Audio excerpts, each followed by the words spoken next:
Before anything had a name, before there was a story, before there was even a question, there was movement, a vibration so subtle it could not be seen, yet strong enough to bend what we now call reality. A mirror appears, not to reflect the world, but to reflect you. And in that mirror something stirs, a quiet pulse, a wave without shape, a presence without form. A voice speaks, not loudly, not urgently, but with gratitude. Thank you, Creator, for creation. The vibration moves again, time bends, space loosens its grip. From nothing, something begins to gather. Darkness spreads, not as absence, but as potential. Stars ignite like distant memories waking up. Dust becomes light. Light becomes form. A universe unfolds, not in chaos, but in patience. And somewhere within it, a single system takes shape. A sun burning without effort, planets forming, colliding, cooling. One becomes Earth, alive, breathing, waiting. Thank you, Earth, for life. The view narrows, forests rise, rivers carve their way through stone. Mountains stand unmoving, yet alive with time. Life multiplies quietly, in roots, in insects, in unseen worlds beneath the soil, and eventually, human life gathers, one place among many, an ashram resting between stone and silence. Inside a hall, a man sits motionless, eyes closed, spine upright, breath steady. He is not trying to become anything. He is simply here. Water rests in his hands. Thank you, water, for becoming part of me. When he opens his eyes, nothing dramatic happens, and yet everything has already changed. Not all journeys begin with certainty. Some begin at a family table, a quiet lunch, television noise in the background, familiar walls holding decades of memory. He speaks gently. I'm going to India. Laughter at first, then denial, then fear disguised as concern. Work, money, responsibility. But some decisions are not made by logic. They are made by something deeper, something that refuses to stay quiet. Tickets are already bought. The path is already chosen. Tears appear, not loudly, but in the way only people who love deeply can cry. Promises are made, reassurance offered, and yet beneath it all, everyone feels it. This is not just a trip.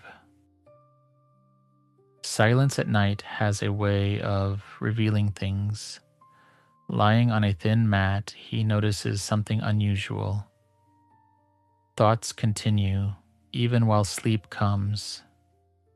Not images, not dreams, just awareness.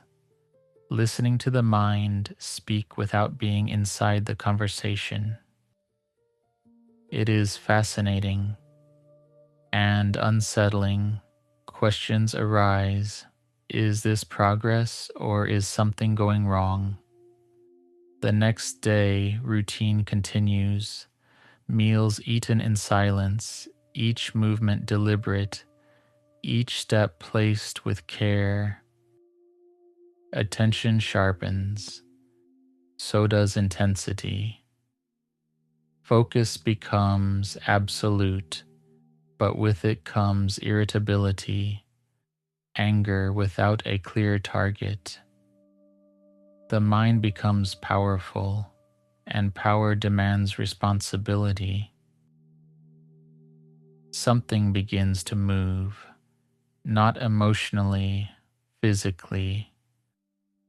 Muscles tighten, breath changes, energy surges without permission. The body reacts in ways he cannot control. Spasms, tension, release.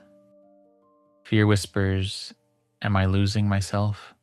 He searches for answers. Late nights, videos, teachings, words like kundalini, psychosis, danger appear on the screen. Tears fall, not from sadness alone, but from uncertainty. What if awakening is not gentle? What if transformation is violent? One morning, everything erupts. The body moves on its own, breath becomes wild. Pain and release collide. There is no language for it, only surrender. When it ends, he collapses into stillness. And then he cries, not from fear, from relief, from release, from having survived something unspeakable. Later, in another country, a friend waits at an airport. They embrace. Something is different. Not just weight loss, not just clothing. The eyes, they have changed. People notice. He laughs it off. But inside, he knows. Once you've seen behind the curtain, you can't pretend it never moved. Over meals and conversations, he speaks less dramatically now, not preaching, not convincing, just wondering aloud. Why do we admire monks and mystics, but never ask why we aren't living that way? Why do we chase pleasure endlessly, then feel empty when it disappears? The answer isn't judgment, it's responsibility. No one can walk this path for you. Memory returns, a child at a window, watching grief pass by in human form, feeling another person's sorrow as if it were his own. Too much, so he buried it. Compassion turned inward, sensitivity hidden. But nothing truly disappears. It waits. This journey was never about enlightenment. It was about remembering that awareness has a cost, that transformation is not always peaceful, that the body keeps score, and that the line between awakening and losing yourself is thin and sacred.